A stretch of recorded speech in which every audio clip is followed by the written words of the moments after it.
মুক্তার হোসেন পরিচালক, সমাজসেবা অধিদপ্তর একদিকে মেয়েদের বিয়েটা আগে আসুক।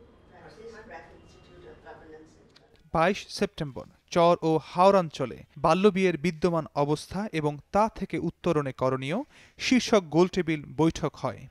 প্রথম আলোর কার্যালয়ে অনুষ্ঠিত এই বৈঠকের আয়োজন করে প্রথম আলো ও কেয়ার বাংলাদেশের সৌহার্দ্য ৩ কর্মসূচি। আয়োজনে সহযোগিতা করে যুক্তরাষ্ট্রের দাতা সংস্থা USAID। মানে আমরা যে এখন বাংলাদেশের যে উত্তরণটা দেখছি যে মিডল ইনকাম কান্ট্রি হিসেবে, এটা তো আসলে একদিনে আসেনি, এই জায়গাটা এসছে এক একটা স্তরে আসছে। এবং আমরা যেখানে বলছি যে 50% এখনো আছে যেখানে বাল্য বিবাহ হচ্ছে, হয়তো ভবিষ্যতে এমন একটা দিন আসবে সেই 50% থেকে আমরা বলবো 20%, 30%।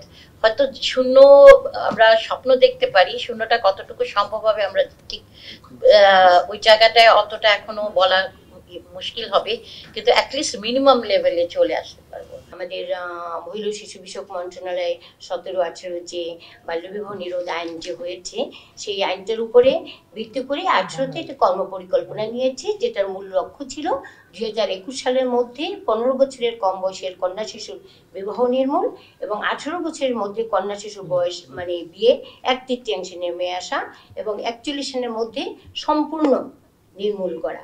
এবং সেই সম্পূর্ণ আমরা যদিও এমটিজি আমরা অর্জন করে আমরা 2021 সালকে আমরা যে 15 বছরের কম বয়সী কন্যা শিশুর বিয়েটা মানে নির্মূল করতে যতটা পেরেছি, তারপরে আমাদের এখন ভবিষ্যৎ যে আমাদের মানে আমাদের যে ম্যান্ডেট আছে, সেটা শুধু যে মহিলা ও শিশু বিষয়ক মন্ত্রণালয়ের ম্যান্ডেটটা আমি বলবো না, এটা সরকারের ম্যান্ডেট এবং সরকারি সকল মন্ত্রণালয় এবং সরকারি বেসরকারি জিও এনজিও মিলে কিন্তু আমরা এই ম্যান্ডেটকে বাস্তবায়িত করব। আমরা যে সকল মেয়েদের গার্জিয়ান থাকে না, মামা কিংবা চাচা থাকে, বাবা মা থাকে না, তাদেরকে কিন্তু সহজেই মামা চাচারা বিয়ে দিয়ে দেয়। আমাদের সমাজে কিন্তু এটা খুব প্রচলিত একটা বিষয় যে একটু সুন্দরী, ওর আসলে গার্জিয়ান নেই, ওকে তাড়াতাড়ি বিয়ে দিয়ে দাও।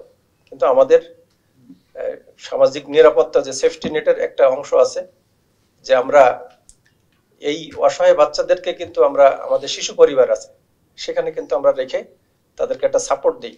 We look at the child marriage, but also look at the entire gender equity and what we are doing. A lot of time I ask myself, like, what we are doing today should have been done yesterday. So I'm really impressed by seeing that all of us at least have that restlessness here and hope it goes beyond this round table. সূচনা বক্তব্যে care বাংলাদেশের সৌহার্দ্য ৩ কর্মসূচির chief of party mark নসবাহ বলেন, মেয়েদের অল্প বয়সে বিয়ে দেয়া নিয়ে সমাজের প্রচলিত ধারণা বদলাতে কাজ করছে care Bangladesh.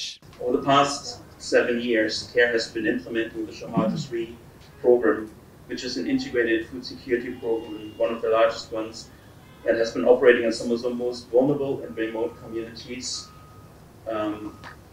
of Bangladesh. Both the Hawar and Shah region, as you know, experience frequent shocks which have disproportionate or higher impact on women and girls. Restrictive gender norms, gender inequality, and poverty and social exclusion remain key drivers of child marriages within this context. In November 2020, CARE conducted a study named Grassroots Approaches to Prevent Child Marriages in Northern Bangladesh to better understand the existing grassroots level mechanisms to tackle the issue of child marriages.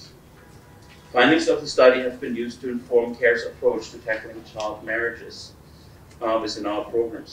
In Shahada 3 specifically, we have been looking at addressing social norms, breaking gender stereotypes by routine dialogue and strengthening understanding consequences of child marriage. বৈঠকে সৈয়দা আশরাফিজ জাহারিয়া প্রধান বলেন, বাল্যবিবাহ ঠেকাতে ধর্মীয় নেতাদের কিভাবে কাজে লাগানো যায় সেটা ভাবতে হবে। যেহেতু আমরা মুসলিম কান্ট্রি, আমাদের পারিবারিক আইনের সাথে ধর্মের একটা বিশেষ কানেকশন রয়েছে এবং এই জায়গাটায় হয়তো একটা সুযোগ তৈরি হতে পারে যে কিভাবে আমরা যারা ধর্মীয় নেতা আছে, ইমাম বা যারা পুরোহিত বা গির্জার যাজক বা ফাদার যারা আছেন, এনাদেরকে কিন্তু আমরা একটা এন্ট্রি পয়েন্ট হিসেবে দেখতে পারি। এখন এন্ট্রি পয়েন্টটা এমন হতে পারে যে তারা মেসেজ ডিসেমিনেশন করে। অনেক সময় দেখা যায় যে রিলিজিয়াস লিডাররা হয়তো উদাহরণ হিসেবে যে তারা হয়তো কোনো একটা মেসেজ সম্পূর্ণভাবে দিচ্ছেন না, তো তারা এখন কিভাবে এই কনটেক্সটে এসে চাইল্ড ম্যারেজ এইটার যে অপকারিতা, বিয়ে না দিলে যে উপকারিতা, মেয়েদেরকে শিক্ষিত করে তুললে যে উপকারিতা, সেই বেনিফিটগুলোকে যদি এক্সাম্পল হিসেবে মেসেজিং করতে পারে এখানে,